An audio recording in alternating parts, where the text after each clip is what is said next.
স্থানীয় সরকার উপদেষ্টা আসিফ মাহমুদের সাথে মোটা একটা অঙ্কের অনেকেই বলে 80 কোটি, কেউ বলে 100 কোটি টাকার বিনিময়ে এজাজকে এই সিটি কর্পোরেশনের প্রশাসক বানানো হয়েছে।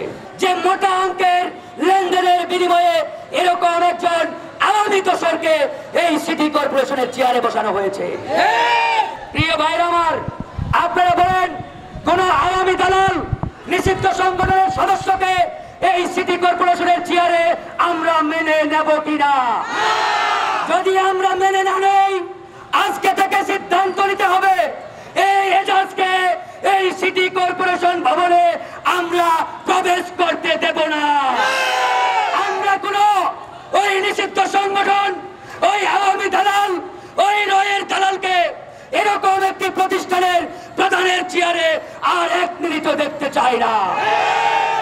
ইতিমধ্যে খবর বেরিয়েছে ওই স্থানীয় সরকার উপদেষ্টা আসিফ মাহমুদের সাথে মোটা একটা অঙ্কের অনেকেই বলে 80 কোটি, কেউ বলে 100 কোটি টাকার বিনিময়ে এজাজকে এই সিটি কর্পোরেশনের প্রশাসক বানানো হয়েছে। এই যে কথা, সেটা হতে পারে জনশ্রুতি, সেটা হতে পারে অন্য কোনো কথা, কিন্তু এদের কর্মকাণ্ডে এটা পরিষ্কার যে মোটা অঙ্কের লেনদেনের বিনিময়ে এরকম একজন আওয়ামী দোসরকে এই সিটি কর্পোরেশনের চেয়ারে বসানো হয়েছে। আজকে আমরা অবাক হয়ে যাই। হাসিনার আমলে দেখতাম এক দেশে দুই আইন, হাসিনা এবং তার পরিবারের জন্য একরকম আইন, আর বিরোধী দল জনগণের জন্য আর এক আইন। ঠিক একই ফর্মুলা এই বর্তমান সরকারের আমলেও আমরা দেখতে পাচ্ছি। আজকে ডক্টর মোহাম্মদ ইউনূসের প্রতি আমাদের অগাধ আস্থা এবং বিশ্বাস ছিল। আমরা মনে করেছিলাম এই সরকার ক্ষমতার চেয়ারে বসে গণহত্যার বিচার করবেন, আওয়ামী লীগকে নিষিদ্ধ করবেন, আহতদের সুচিকিৎসার ব্যবস্থা করবেন।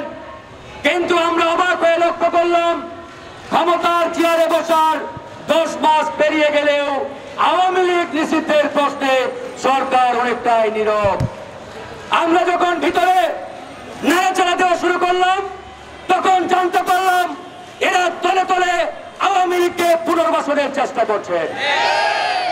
আওয়ামী দোসরদের প্রমোশন দিয়ে বড় বড় চেয়ারে বসাচ্ছেন, ডানে বামে সামনে পিছনে চাচা মামা খালুদেরকে বড় বড় চেয়ার দিয়ে এরা পদায়ন করছেন। আমরা স্পষ্ট হয়ে গেলাম এদের মাধ্যমে আওয়ামী লীগকে কোনোভাবেই হয়তোবা পাকড়াও করা সম্ভব হবে না। আজকে গণহত্যার বিচার আমরা বলেছি, বিএনপি বলেছে, জামাত বলেছে, আমরা গণ অধিকার পরিষদ বলেছি, আমরা গণহত্যার বিচার চাই। কিন্তু অত্যন্ত দুঃখের বিষয়, গণহত্যার বিচারের যে অগ্রগতি, যে গতিতে গণহত্যার বিচারের কার্যক্রম এই সরকার চালাচ্ছেন, আমার মনে হয় না কিয়ামতের আগ পর্যন্ত এই সরকার গণহত্যার বিচার করতে পারবেন। প্রিয় বন্ধুগণ, আমরা এই সরকারের উপর আস্থা রেখেছিলাম, কিন্তু আমরা আনলিমিটেড আস্থা রাখবো না। আমরা এই সরকারকে সময় দিয়েছিলাম, কিন্তু কিয়ামত পর্যন্ত সময় দেব না।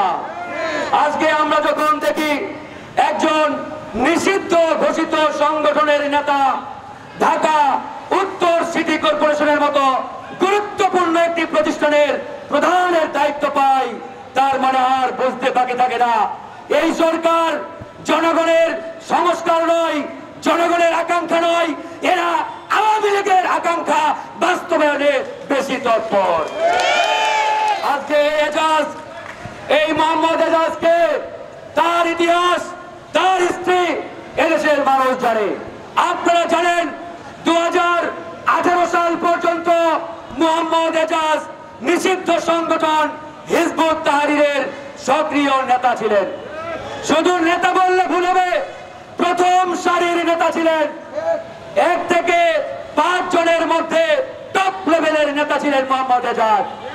এই হিজবুত তাহরীর করার কারণে একাধিকবার তাকে গ্রেফতার করা হয়েছিল, সে জেলে গিয়েছে।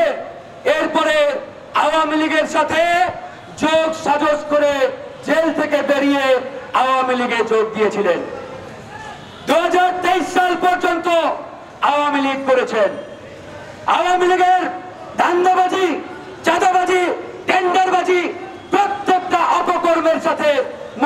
এজাজ জড়িত ছিলেন।